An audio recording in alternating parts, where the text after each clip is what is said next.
Good evening and welcome to the FITT Show, financial information for today and tomorrow. I'm Bobby Kinzer. And I am Thomas Doty. And we are the FITT Show, FITT Show, here every Thursday at 8 p.m. Eastern Daylight Time. Glad you could join us out there in virtual world. We got another great episode of the FITT Show. Last week we talked about should your savings be tax deferred. Um, Reached a lot of people on that one. A lot of people had comments have been thinking about that tax deferred money for retirement. So that was great responses from people. Thank you. And if you missed that show, you could go back out on the FITT Show on Facebook Live and on YouTube, and it's archived, and you can view that show and all our past shows. We've covered a lot of subjects from A to double A. So make sure you go out there and check it out. Thank you for that. Just want to let y'all know we're not financial advisors, and the information we give is just general information, suggestions you should always, for your personal, because we know there's no one size fit all. So make sure you always, if you want to get personal advice, go get with a certified or qualified financial advisor so they can speak more specific to the terms and the goals that you need for your particular financial plan. But we give a lot of information, and this information is definitely useful and good. It's just that we want to make sure we get this disclaimer that we're not financial advisors or certified. Well, I'm a certified financial education instructor, and actually, Doty is a CPA and MBA. But we don't want to be giving individual advice without us knowing your particular situation. That's why we give this disclaimer. So now we got that out. Want to get with the show. Glad everybody's tuning in. One of the things about this week's show is kind of interesting because we've talked about before, like, are you where you should be? But this time we want to be talking about financial goals for every decade. We're talking about 20s, 30s, 40s, 50s, 60s, and 70s. So make sure you stay tuned. And if you're in the higher decade, this information for the 20s and 30s could be for your children and grandchildren. And for you ones who are in those lower decades, you need to know about 20s, 30s, as well as you need to know about the 50s and 60s. So we're going to try to cover as much as that we can today.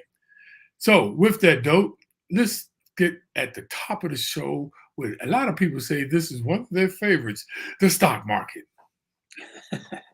Yeah, it's some positive news came yesterday. As everybody has noticed, the gas prices have been coming down. So that's kind of put a little tempered the inflation a little bit. So that's one of the things that can kind of get us out of this bear market or recession or whatever it's called. If we get inflation under control, we can get the Fed to stop raising interest rates, and then things can start to grow again. So this week hasn't been too bad. The Dow's up about 500 points. Nasdaq's pretty much flat, and some of the stocks I hold. Microsoft's up a little bit. Tesla's been up and down. It's down about 7%. I think last week it was up about 10%. Apple's just went up 1.2%. Pfizer's took a big hit. And it's kind of funny because I think I told you last week, my investment advisors are actually very bearish on Pfizer. So I'll take this opportunity and I'll probably buy another 100 shares or so just because it is down. And I think I told Bob earlier this week, I saw NVIDIA, which is a semiconductor stock. It dropped almost 10% in a couple of days this week. So I took that opportunity to buy some of that. And that's what I usually do. I look for opportunities to jump in and look at things that I think are good stocks that I've done some work on. I owned NVIDIA before, and it's just taken a big hit, and I think it's going to be okay in the long run. So that's why I jumped in and bought some more. So what's going on in the Bitcoin market, Bob? The Bitcoin market is actually pretty up, though. Before I go into Bitcoin, I just want to tell you that Nvidia is interesting because that stock I always talked about NXPI out of Dutch, that is a semiconductor chip company, is the competitor to Nvidia. But Nvidia is definitely larger, and NXP is pretty large because they bring in over $1 billion worth of revenue a year. But it's interesting that they're competing, and they're not down that much. Matter of fact, they were up $8 for me, NXP, and my Ford stock is up though from my $12 when I got in. It's almost $16. So Oh looking man, pretty, that's yeah, 33%. yeah, looking pretty good there, right? But let's talk about that crypto, man. That crypto is always interesting. Um, it's up and down, which we know that is so speculative. We don't expect for it to do anything else but that. But the actual cryptocurrency market was now is over 18,000 cryptocurrencies. But we like to look at least the top 10. And the last week it was at 1.1 trillion, the whole crypto market. But now it's at 1.19 trillion, up what's that, 90 billion.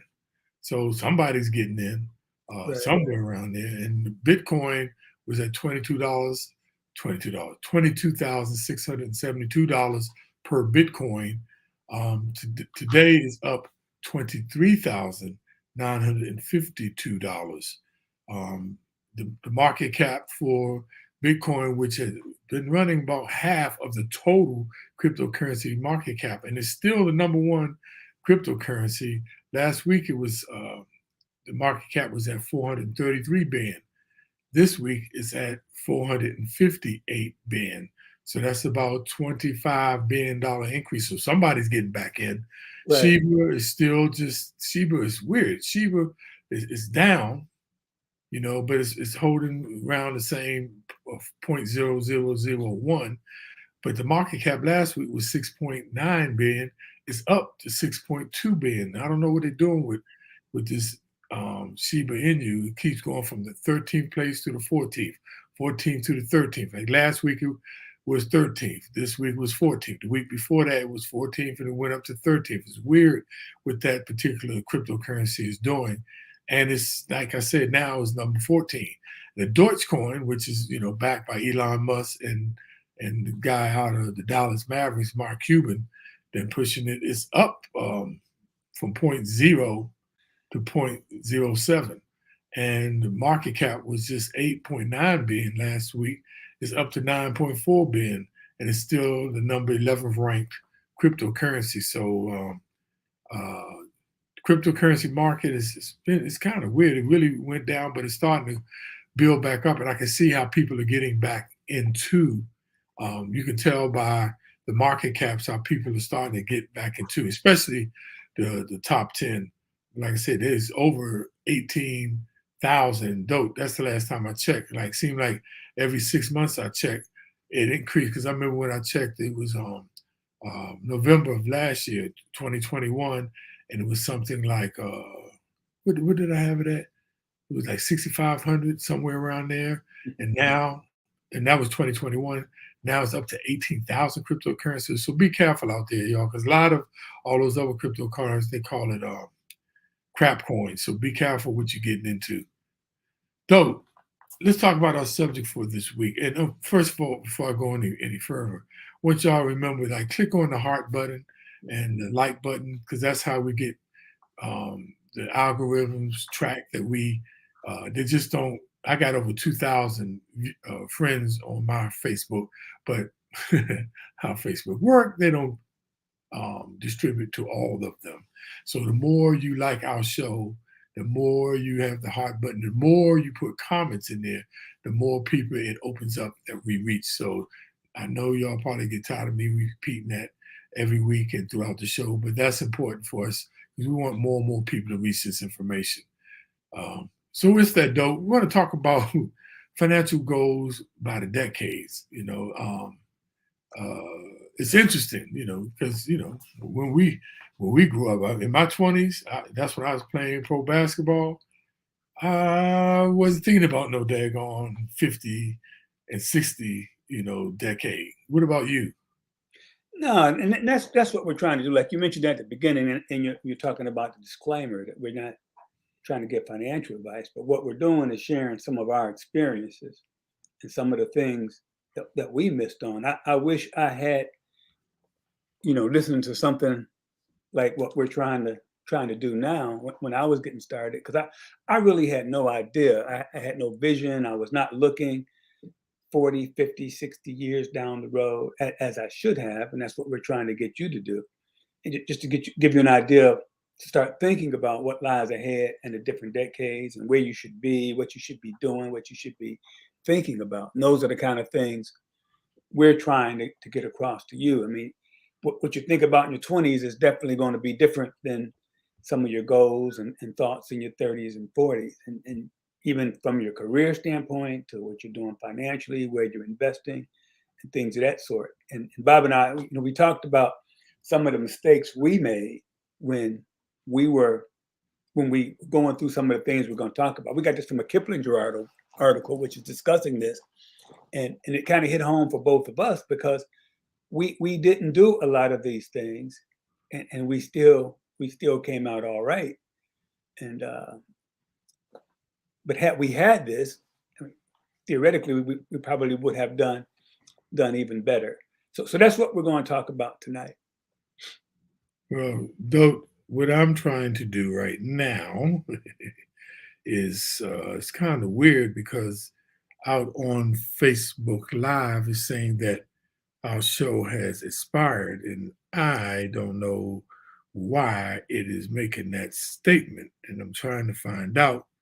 But hopefully, I will be able to find what is going on here because it's a lot of people who are on Facebook Live are not going to get it. That's going through my personal account, but that's okay.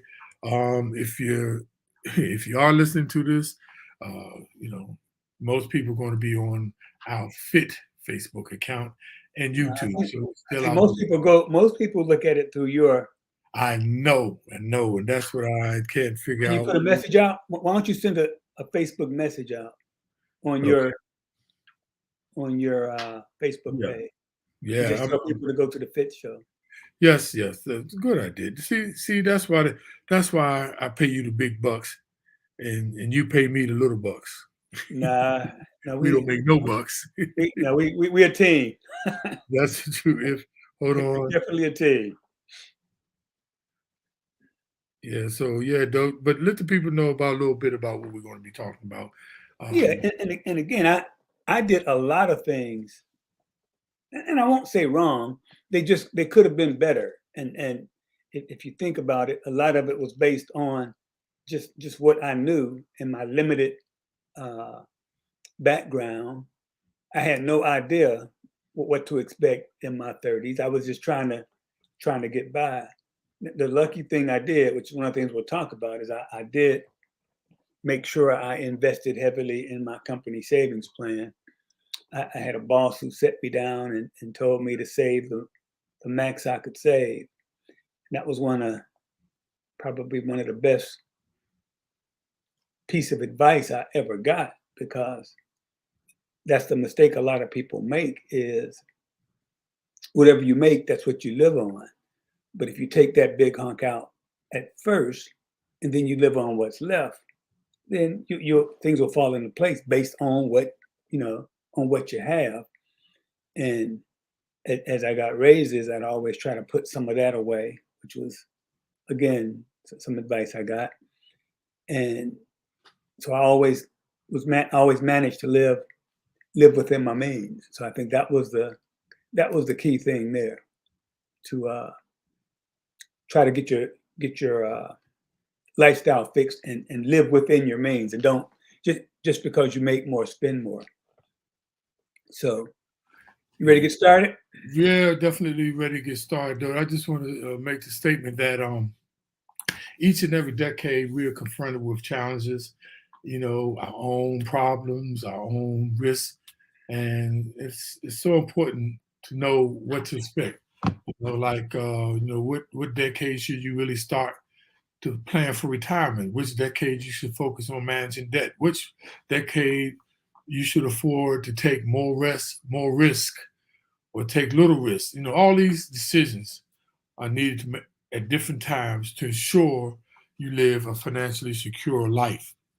So we wanted to talk today, about planning these goals for these decades. In the first decade we want to talk about is no question the most important one. And if some of you older people are, in the 50s, 60s, and 70s decades, this information on the 20s is information important to you that you can pass on to your kids or your grandkids. So let's just start, Dope, with planning in the decade in your 20s.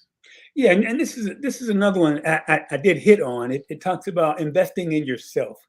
When in your 20s, you just starting your career. You're heavy involved in your company, who you're working for, but it's real important to invest in yourself. And by that, I mean put things in your toolbox that are going to help you down the road. And I was lucky enough to go get my master's degree. I got my certification while I was in my 20s and got the company to pay for it. And I did things like I took a Dale Carnegie course to help me with presentations because I had a supervisor tell me that was going to be important down the road. The other thing I did, which was really important, is I took some writing courses because I always had a tough time writing.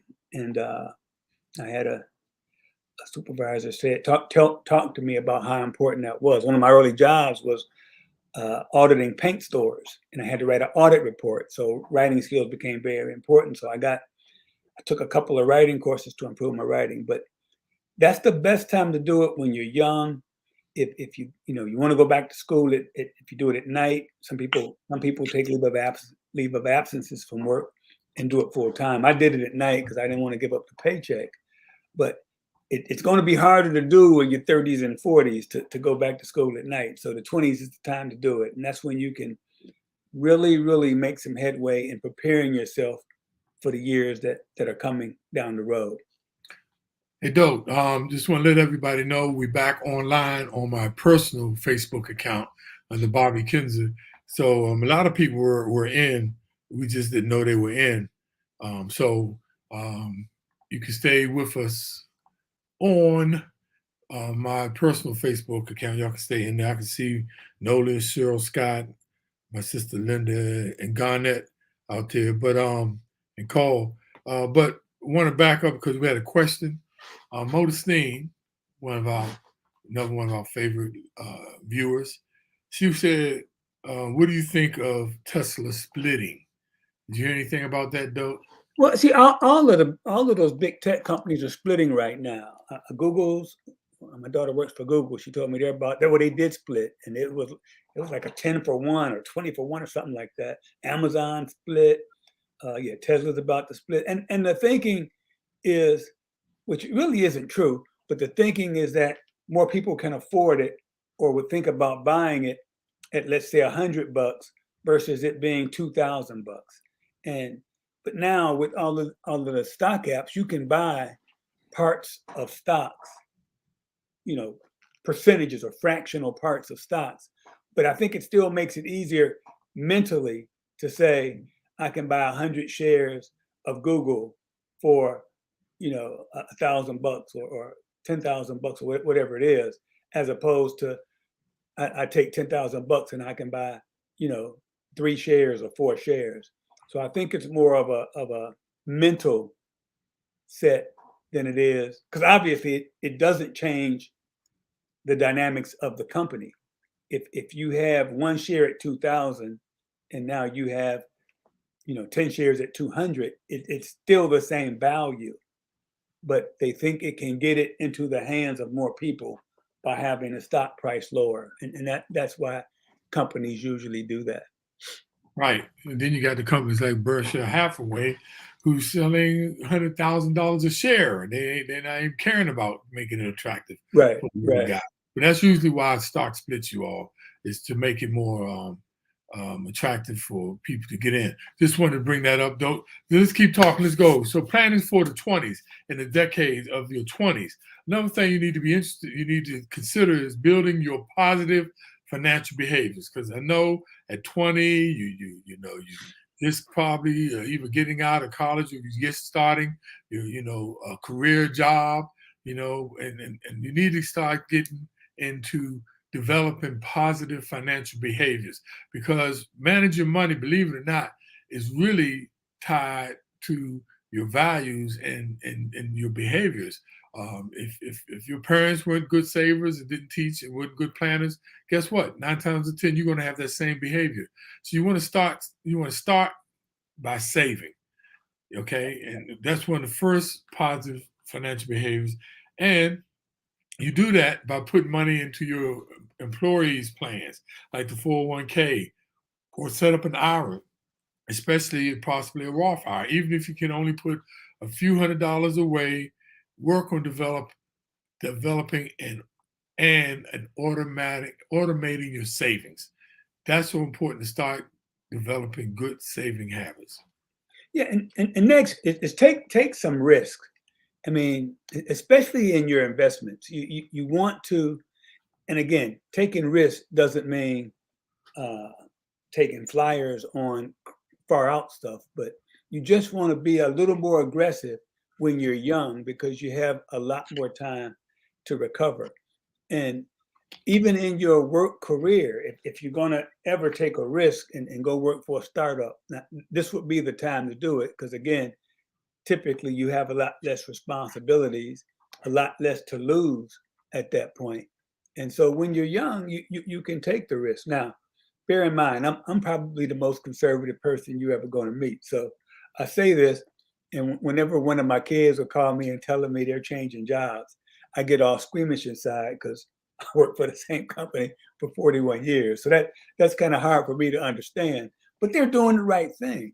They're changing jobs, they're increasing their salary, they're picking up other skills, other opportunities. And it's the right thing to do, especially in this market when there is no reason to stay with a company if you aren't getting, what you want from that company. And now you everything you have accumulated with that company, you pack it up in your suitcase and you take it with you, whether it's your pension, your 401, if there is a pension, but typically it's a 401k now, but you pack it up and take it with you. So there's no reason to stay in any longer.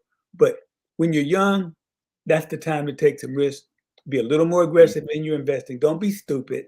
Don't be speculative, but Right. just be more aggressive, be more in equities as opposed to being in fixed income type things or CDs and stuff. That's not where you want to be when you're in your 20s. Cool. You want to be in equities, growth stocks. That's when you take your risk. Cool. So let's talk about, are you on track in your 20s? Benchmarks for your 20s. And remember, the reason why we're talking about this, because we do have Generation Z people out here, which is people that be in their 20s, and the millennials are next up. So we want to share this information. One of the rule of thumbs to make sure that you're on track is you need to start developing an emergency fund that holds 3 to 6 months, and that's just the benchmark number. If you can hold more, that's cool, but at least 3 to 6 months of your living expenses in cash or an easily accessible investment with a low risk. Starting off. They usually say the rule of thumb, how much should you save by the end of your 20s? They usually say about 1 to 3 times your starting salary. That's a good benchmark. Okay, let's jump to your 30s. Okay, once you get 30, it's real important that you start managing your debt. You have to get your arms around what you owe, and you got to make sure it's not going to keep you from really accelerating your wealth growth in your 30s. If you got student loans, you want to have that behind you by the time you hit your 30s. You want to be off the big credit card debt. You want to be off the car loans. And if you have a mortgage, that's something different. That's what we always refer to as good debt. So, but you still should be thinking about how to pay it off. And that was another one of the lucky things I did once I got in my 30s. I went from 30-year mortgages, and I start going to 15-year mortgages at that point. And again, it was some advice or something I'd read that said it only made sense to me, because in your head you think, well, if I'm paying it off in 15 years versus 30, my payment must be double. But it really isn't. It's not, and I can't tell you the exact factor that it is, but it really wasn't that much more. Well, it was more, but it wasn't enough to make it crazy. And you're paying off a lot more principal when you have a 15-year mortgage than when you have a 30. And you can make some headway as far as getting that thing paid off. And there's a couple of different ways. If you have a lot of debt, we've talked about both of these. You can start by paying off the high interest debt, that's what I think Bob and I both recommend most of the time, is pay the stuff off that has the highest interest rate. But we also talked about the avalanche approach, where you just pay off one, focus all the payments on paying off one particular credit card, and then take that money and apply it to the next one. It's called the avalanche approach. We've talked about that. A couple different ways you can do it.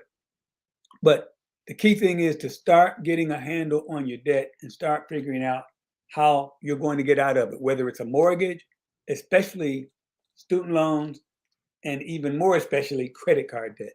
You want to get your arms around that in your 30s. So, right quick, Modestine, she has a comment. She said, never pay off your mortgage. Now, that's interesting, Modestine, because you have two top financial people who have one of the greatest shows, and that's Susie Orman, who says you should pay it off as soon as you can. And then you have Rick Eidelman, who says you should get a mortgage for 99 years. Now, who's right? Yeah. Go ahead, Doe. Answer. But we've had this discussion ourselves.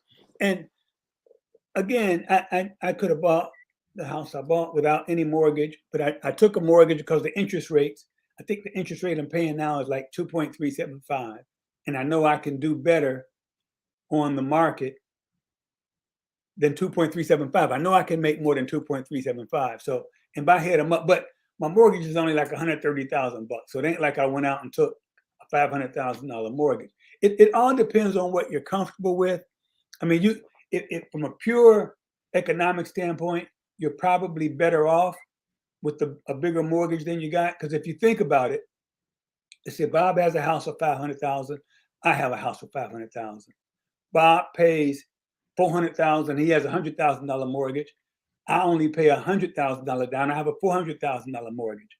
Any increase in the value of the houses is the same, except Bob has $400,000 tied up in the house. I only have $100,000 tied up in the house. So you could say any gains we get, I do a lot better than Bob, because I have that other money also working for me someplace else. But again, this is one of those situations where some people feel better not having that mortgage. And that's what we always stress. You have to find what you're comfortable with, what you're happy with, what lets you sleep at night. Some people sleep better at night knowing I don't have a mortgage, my house is paid for, no matter what happens, I don't have to worry about where I live. Where some people are said, hey, I know I can make more money. I don't want to have my money tied up in my house, because the money tied up in my house isn't working for me. If you just have, if in Bob's case, he has that $500,000 house that's worth $500,000, and he has $400,000 worth of equity. That equity isn't working for him, because he and I get the same increase in the house value regardless of how much equity we have. So theoretically, again, he can take that equity, invest that in something, and make additional money and increase his wealth. So Modestine, I understand what you're saying exactly. And if you're comfortable with that, pure number wise, you'll always be ahead. Now, you say the biggest mortgage you could get, especially if interest rates are low. That's the key, is if you can get a reasonable interest rate. Because once it starts getting up 5, 6, 7, 8%, then it gets a little harder to beat that number. Okay. And you do have tax consequences. You you have deductibility of the interest and things of that sort, which also plays a part in this whole calculation. But again, it comes down to what you're comfortable with. Economically, yeah, you're better off with a mortgage, assuming you can do better in the market than having your money just sitting in a house. And that's if you're doing better in the market. It's just sitting in equity and you pay your house off. It's just, yeah, you're paying, you got extra money. So some people say, well, now I have that extra money and I can invest because I'm not having to pay the monthly mortgage if you paid the house off. So it's as you can see, you all, we talk about this all the time. It's what you're comfortable with. And even if the financial advisor tells you one way, it really comes down to what you feel comfortable doing. What lets you sleep at night? Yeah, what makes you sleep at night. Hump day. That's the inside joke. The person who heard me say that know what I'm saying. Hey, so dope. I want to continue, and let's close out about planning in your 30s. Let's pick up the pace a little bit. The other thing in planning in your 30s, dope. I actually started thinking about this. The next tip is, and we talk about planning in your 30s decade, is one of the biggest risks that most people in their 30s that they still acting like they're invincible, there ain't nothing going to happen to them, and this leads many people to being underinsured. And this is one thing, when I got to my 30s, I started thinking about my health insurance, my life, the right health care insurance. I was starting thinking about, the company offered life insurance, and I started thinking about that. I started thinking about more about my car insurance, where was the right deductibles. I don't know why in my 30s I started thinking about that, but that's really, the time that you need to be thinking about those, because, your insurance and financial needs will continue to change. There's no doubt about that. And especially as your wealth grows, your insurance needs are going to change too. But it's definitely, you need to start considering those things in your 30s. Hey, Bob, one thing I didn't know, I found out in my 30s, was that I was more likely to become disabled than I was to die. And that was pretty shocking to me. So I always made sure I maxed out on my company's disability insurance. And fortunately, neither one happened, but I had a higher likelihood of becoming disabled versus dying. And I just thought that was interesting. And I think that's not something people think about. But again, usually, I can't speak on how it is now, but when I was working, the company insurance rate, the group insurance rate for things like life insurance and disability insurance were pretty cheap through your company. And so you should take advantage of those if they're offered. Yeah, especially when you can get those group rates, Yeah. that's so important. But like I said, when you're in your 30s, you think like Superman and you're healthy and nothing's going to happen to you. Yeah, you are going to be 40 and you are going to be 50. And guess what? You will be 62 one day. And it's very important to think about those things early. That brings us to the next one. When in your 30s, to start thinking about your retirement assets. And Ooh, hopefully yes. you're doing okay in your career and you're able to set aside some money. And as Bob mentioned at the beginning of this, the sooner you can start putting the money away, the sooner you can get the benefits of compounding, get that money growing for you. And you might start slipping a little bit into the deferred account so you don't even pay taxes on it. The money's just going to grow. If you have your own company, you might set up a SEP plan or a simple IRA to help you set aside money.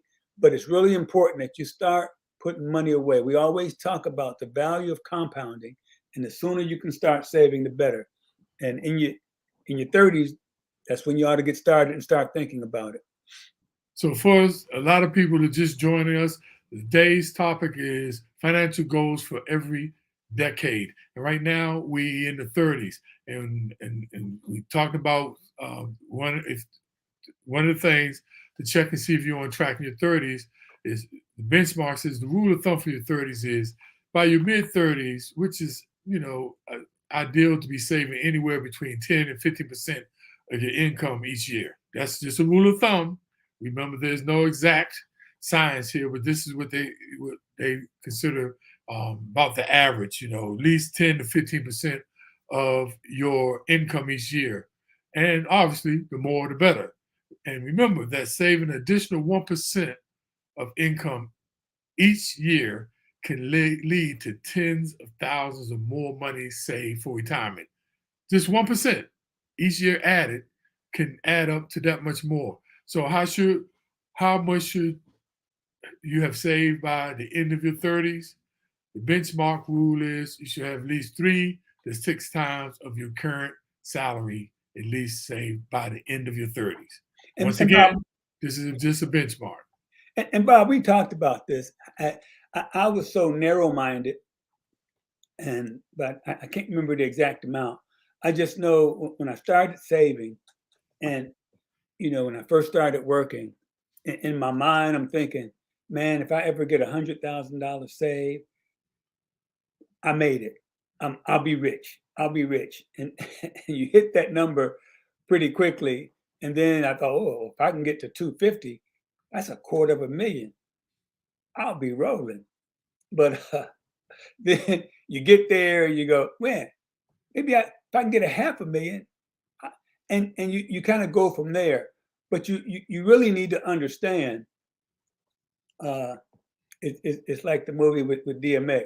250,000 ain't nothing. You need to have a lot more than that to retire comfortably. If you really want to be comfortable. So if you're in your 20s and 30s, start thinking big, much bigger than that. Think of compounding. Think of having millions of dollars by the time you retire. And if you start in your 20s and 30s putting money away, that's what you'll have if you start then. So one of the greatest assets of any young person is better than any of the assets that me and you have acquired, and that is time. The power of compound interest is built on time, and the sooner you begin, the younger you are, the greater chance it has to build. Though, all I know when I was in my 30s, I was just trying to max out in my 401k. I wasn't even deciding a benchmark or how much I want to make or how much I want to have in retirement. I wasn't even thinking about that. All I know was I wanted to max out in my 401 so I can get the full match. But I wasn't even thinking about, like, what about saving for, $1 million or 2 million? That wasn't even in my head in my 30s. So that's why we're talking about this today for you all, for you 30-year-olds. Start thinking about that, start now, Yeah. So, Okay, huh? on you. Oh, wait a Let's minute. go to the 40s. Yes. And 40s is when hopefully you're building your wealth. That's when you should be hitting your peak earning years. And this is when you should be building wealth. Your investment should be properly aligned. With your goals, you should be heavily invested in growth stocks. And you should have a vision of what you want your retirement life to be and how much money you think it'll take. And the 40s is when you can make it happen, because that's when you should be making a lot of money. And if you followed the advice in the 30s, cut your debt back, that's when you build wealth. When you don't have a lot of debt, you got a lot of money invested, that's when you can really put a dent in your investment goals. Yeah, that's good advice, though. Now, the number 2 tip about planning in your 40s: cut back on unnecessary expenses. Because normally when you hit this benchmark, those 40s, guess what? You're probably picking up a lot of unnecessary spending habits or costs along the way. This is a good time to start reviewing your overall budget, especially your entertainment budget. Your phone. Are you have all of these apps? Are you getting all these different plans that you're paying way higher money than you need to be paying? And make sure that what you're paying. Make sure you're not paying too much for your phone, and your car fits your lifestyle. Now, I know a lot of people like nice cars, Mercedes, Lexus. I'm starting to see a lot of Maseratis, though. I don't know what Maserati's doing, if they got a sale on Maseratis, but I'm seeing a lot of folks riding around in Maseratis. And myself, I would never buy an Italian car. They must always have maintenance costs. But you need to think about these times. And usually in our 40s, when our income, lifestyle started, it's called a lifestyle creep, because you're making more money. No, any of these things could be changed, and perhaps you can break down your spending a lot better when you're in your 40s. And the next one is near and dear to me. And it's not so much a financial goal, but it definitely affects how you grow your financial situation. And it's taking care of yourself. And I stress this to my kids to the nth degree. And I always tell them, your body does not forget what you do to it. Okay. I like All that. the pizzas and burgers and partying and alcohol and whatever else you're putting in your body, your body's gonna come back and it's gonna ask you about what you did back then, and you're gonna have to pay for that. I gave my kids example with the teeth. I said I've been to the dentist twice a year, every year since I was 22 years old, and I still had issues with. I had to get a couple implants. An implant costs like $6,000. It's not cheap, and I did everything right. So doing everything that you should do, going to the dentist twice a year, flossing, brushing all the time, that don't guarantee that your teeth are gonna still be okay. But if you don't do that, you got no chance.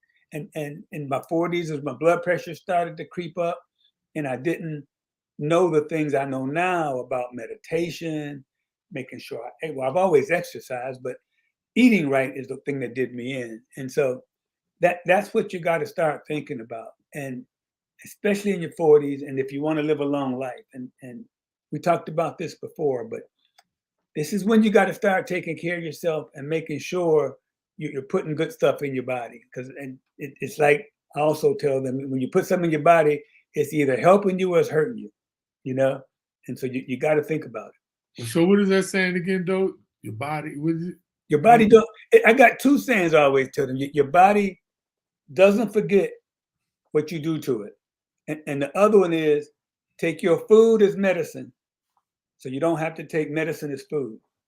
Boom. I love that one. And this is my two personal goals. I don't want to become old and broke up, and I don't want to become old and broke. Those are the only two personal goals I got. But dope.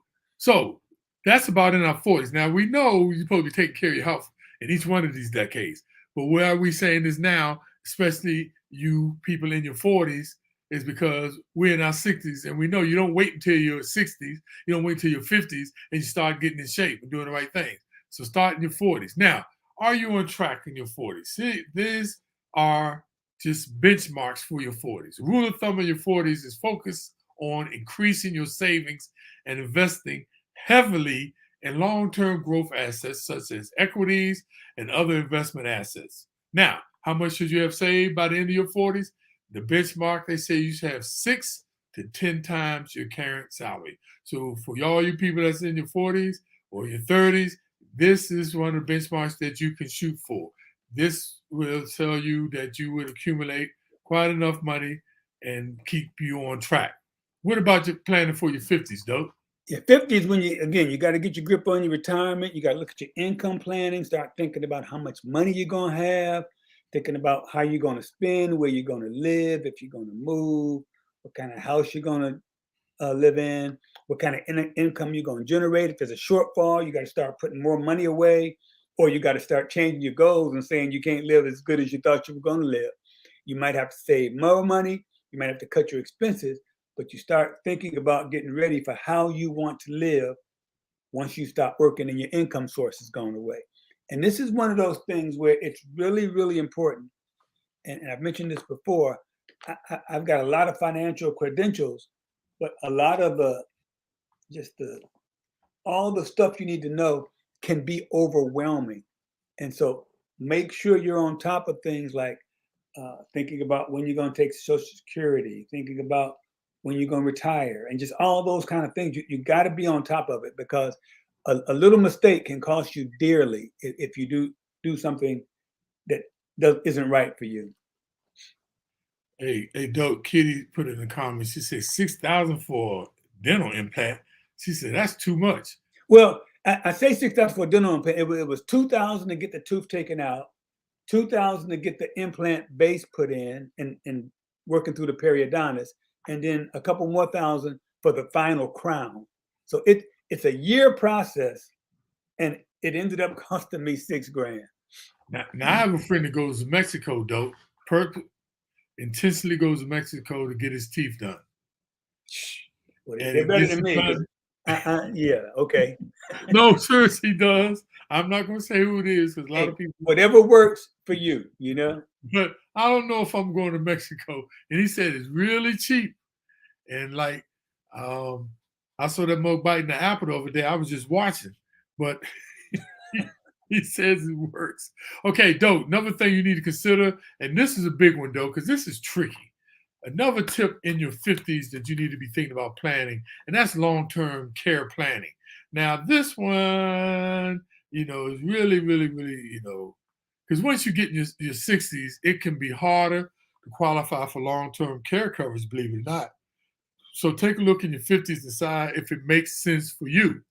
Now, everybody, it doesn't make sense. I mean, we all know that it's expensive. And the longer you wait, the earlier you do it, the cheaper. And the longer you wait, the more it costs. But it's like, double dutch. When do you jump in? And it all depends on you, because the retirement starts creeping into your mind. And one of the biggest risks you face is your retirement, and it becomes front and center. Do you want to have that long-term care? And the longer you wait, the more it costs. Yeah, but Bob, this is one that's not that simple. And this is when you need to really, again, work with somebody who can sit down and explain it to you. Because the thing, I don't have long-term care. I'm pretty much self-insured.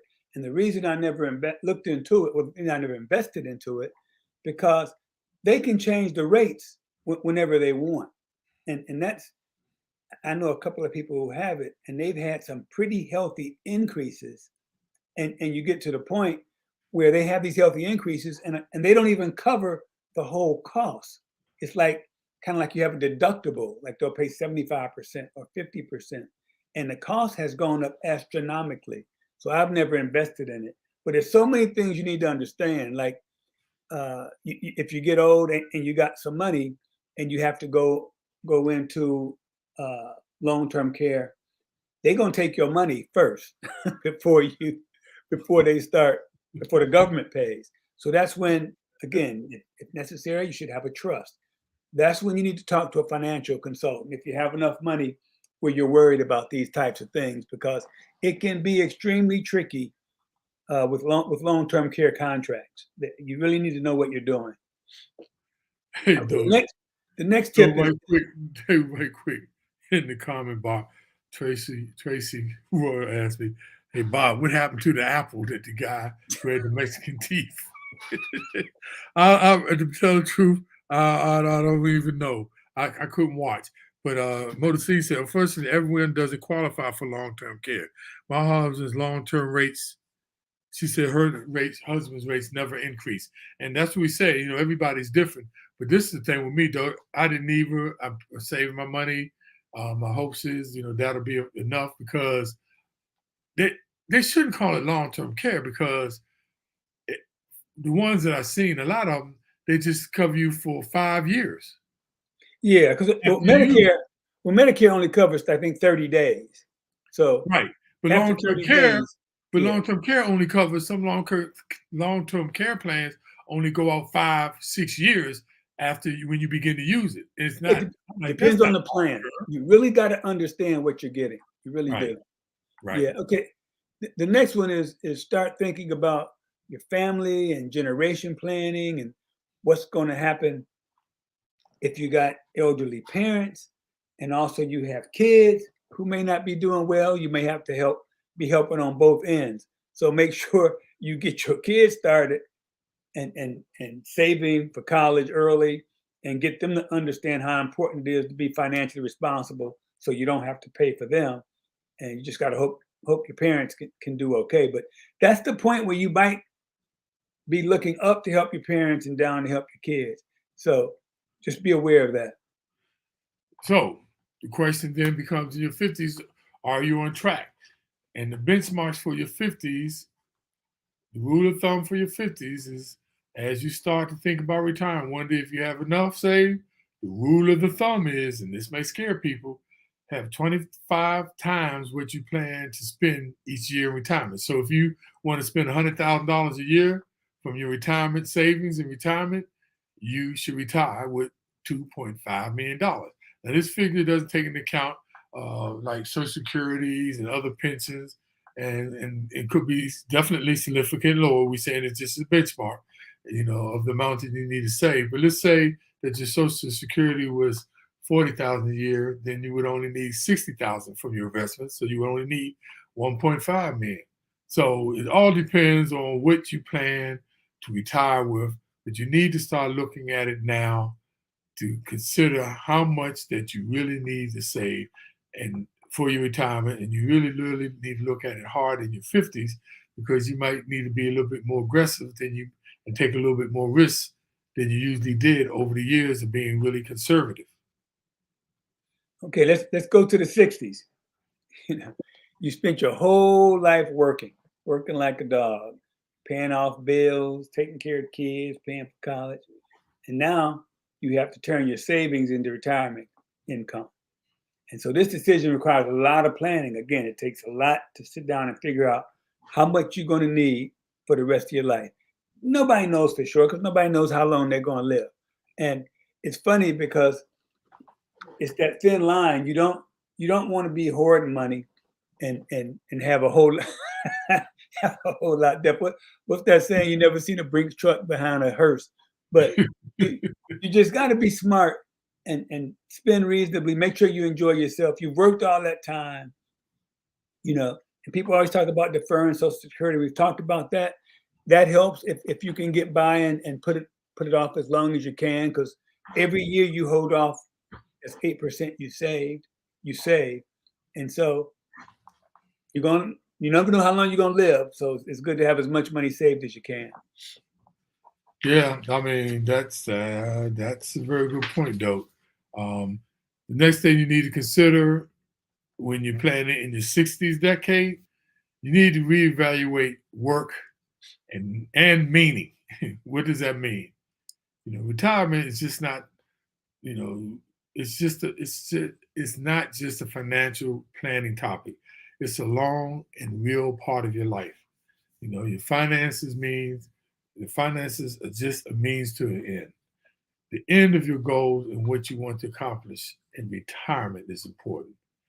So make sure you take the time to think about the lifestyle that you want to have after you stop working. Take a look at, what you want to do, and consider phasing into retirement. Maybe getting a part-time job. If you're single, retirement could be more challenging for you, since you leave behind a lot of your relationships that you built at work. But staying engaged in retirement is important. For those who might become isolated, it's crucial you have a plan on how you'll find meaning, happiness, and finding value in retirement. We can't say that enough. A lot of people don't always talk to, they're like, man, I don't know what I want to do. That's why I don't want to retire yet, because I don't want to just sit around. So before, start thinking about these things and think about the lifestyle. There's so many other things out there to do other than work, though. And I get it. I know if you've been working all your life and that's what you've been doing, going into your 9 to 5, and you built everything around your job. But I think it's really a sad testament that you don't have nothing else to do. There's so many charitable organizations that need help. I've been teaching financial education. There's life skills. There's mentoring. There's the community centers now looking for older people to come in and talk to the younger people. So really consider. I know this is really concerned most people, though, who's been working 30 and 40 years, and they, now they're getting ready to retire, and I hear it all the time. And I think retirement is the greatest thing I ever done, because what I love about it, I wake up, I could do what I want, when I want, with who I want, for as long as I want, wherever I want. That's the beauty to me in retirement. And sometimes don't have to do nothing. Tiffany asked me, "Oh, what you going to do today?" I said, "Nothing." She said, "Well, did you do that yesterday?" I said, "Yeah, but I wasn't finished." So it all depends on you. You know what I mean? It really does. Okay, Next, you got to brush up on your estate plan when you're in your 60s. Got to make sure you got things straight as far as your beneficiaries, where your money's going, what insurances you have, whether you still need it. You got to look at all those documents, make sure everything's in order. So when you do go, because you are going to go at some point, that it kind of makes everything easy for the people who you leave your assets to. So the question is, are you on track? The benchmark for your 60s is, the rule of thumb is, as you head into retirement, make sure you understand the 4% safe withdrawal rate for retirement spending. Okay, the rule states that's historically in the United States with a 50%, historically with a 50% bond investment and a 50% stock investment, you can afford to spend 4% of your investments a year and not run out of money for 30 years. Now, this is just a study that they did. Now, this is a conservative approach, but it just gives you a starting point on how much you can start spending in retirement. Now, the question is, how much should you have saved by the end of your 60s? They say 10 to 25 times your current salary, depending on your spending goals and your income sources. Okay, let's talk about the 70s. And I can sum that up pretty quick. If you make it to your 70, enjoy life. If you make it to 70 and you're healthy, just enjoy life and make sure you got your money set up straight. You aren't spending too much. You aren't spending too little. You aren't, you don't, again, maybe you realize you want to leave a lot to whoever, then that's your business. But if you make it to 70, enjoy yourself. Your money's got to last, but it's more important that you enjoy yourself. Make your money last a lifetime. A big part in your 70s, planning retirement while working, is about saving, investing, and growing your wealth. Once you get into retirement, all you need to do is start just monitoring and making your adjustments. Me and Dope talk about that all the time. All the way through your decades of planning, you should always be making the necessary adjustments based on your income, the changes in your lifestyle. And check it out. Your lifestyle will change and your situations will change. The markets also will change. Your goals will change. Your lifestyle will change. As such, you can't stick with one plan from the first day of retirement to the day 10,000. And you know what that is, though? The 10,000 days is nearly 27 years of retirement. So don't forget to plan and manage your required minimum distributions from your 401 and your IRAs. Optimizing this is very important because you need there's new types of planning and tax strategies. And like me and Dope always talk about, seek advice from people because there are all kinds of different planning strategies for your 70s. And as you start to spend down your money, keep track of your spending percentage of your assets. Use the 4% rule, which is a benchmark, to help you monitor, your plan over time. Now, if your withdrawal rate is like nearing 8 to 10%, you might want to consider cutting back some of your expenses. Now, on the flip side, if your spending percentage and your overall assets drops down like below 3%, you could actually increase your spending. So, enjoy your life. Yeah, and once you get to 70, you ain't really worried about how much you need for the future and things of that sort. You just, you got to deal with RMDs, as Bob said, but just try to keep within that 4% range as far as what you spend, and really at that point, just enjoy yourself. Plain and simple, right, Dope? Exactly. Now, are you on track in your 70s? The benchmark for your 70s is a rule of thumb for your 70s and beyond. Okay, you need to track your spending and the longevity of your retirement portfolio. The biggest rule of thumb is realizing you might be underestimating your life expectancy. For instance, those who live alive at 65, there's a greater than 50% chance for a couple that one individual will live to 90 and almost a 25% chance one will live to 95. It used to be way lower than that. People were planning like to their 70s. So now we're living longer, you all. So plan to have many years ahead of you. Longevity isn't a risk, it's a gift for those who plan. So don't plan for the middle, plan for the end point. Now, how much should you have saved for your retirement at age 70 and beyond? Honestly, there's no longer time to be thinking about savings like Doug said. Instead, it's time about thinking about income. If you want to make money last, your withdrawal rate has to be reasonable. And that gets up to 10% of your portfolio balance a year. You may have the risk of running out of money. So the benchmark is try to keep the withdrawal of your money out of your retirements around 4 to 5% of your total wealth, and that'll keep your spending down. Though I have a profound question here from one of my friends from the FDIC, and I made this statement about my retirement, like, I'm the best thing I did, and they said, "You don't miss the FDIC?" Hell no. I mean, I love my job, I love what I was doing, and I loved all y'all people there, but no, I don't miss it. I'm living my best life, man. It's been absolutely great. And I Hey, must Bob, say, let's wrap this up, man. We've been going for a while. yeah, my bad. I get Let's on the get to roll. the summaries and takeaways. Okay, no question. Let's do it, though. Oh yeah, damn, dog, I didn't know it was that late. Yep. Yeah.